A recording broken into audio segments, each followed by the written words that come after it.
The legacy of your family is so enormous.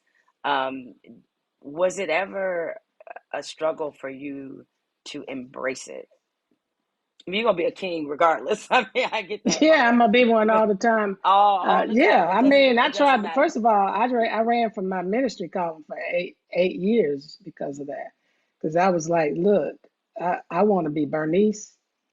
I don't know what this means by me preaching, because I had to work all that out with being a woman and not seeing a lot of women, and certainly not somebody so young, preaching in our Baptist tradition.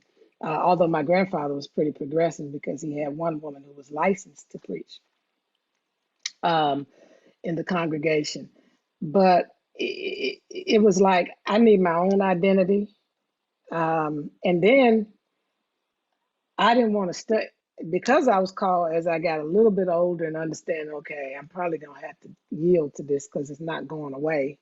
Um, I'm not going to even delve into my daddy. I'm not going to study. I'm not going to study. I'm not going to listen to him. Because I want to be me. Bernice, whatever he did and how he did it, that's what he did.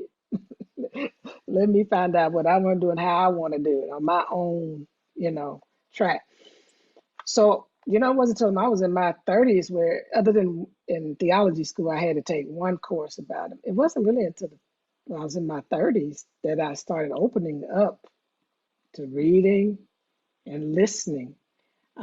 And the irony of it is, people will tell me you sound like your father. My mother even told me in my trial sermon when I was 25. She said, "Do you remember listening to him?" I said, "No." "Do you remember watching him?" I said, "No." She said, "Because you got gestures like him." I I don't know, but and then um, to be honest, until my mother left this earth, I was hiding out. I would peek out, I do some things like hide out. You got it. you know, I show up when I need to, whatever. But once she left, I realized one, I had to grow up rapidly. Two, I had to step into the space to be a part of carrying this legacy forward. At that time, my sister was still around as one of the four. And I started taking it a little bit more seriously and embracing it. And then it still wasn't quite easy. It really wasn't until I got into the leadership at the King Center that I finally resigned into that role. And, I recognized even just 2020 was the first time that I finally settled in and said, you know what, that word, that saying that your mother would repeat all the time, you don't have to be your daddy, you don't have to be me, but just be your best self. It now makes sense because you know what? I don't have to try to carve out this big, enormous legacy for Bernice because my parents did it. Because guess what, Bernice? They left a legacy, and somebody's got to carry it forward because otherwise it just dies on the vine, and you're it.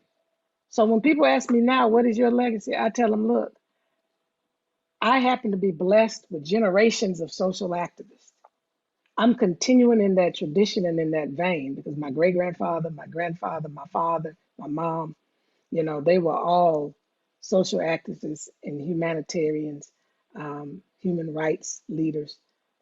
And I'm trying to make sure what my father in particular and my mother left behind is continued because they intended for it to get to a certain place.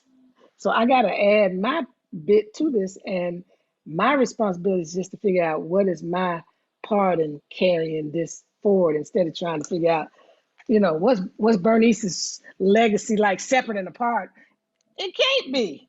Like you said, I'm always gonna be their child, and this what they gave to this world is so important to this world, and you know, it's a lot left to be desired related to it. So I'm honored to now be just a part of, you know, advancing the legacy. I sign things now that says the dream lives, the legacy continues, because that's, you know, that's that's my responsibility to continue this legacy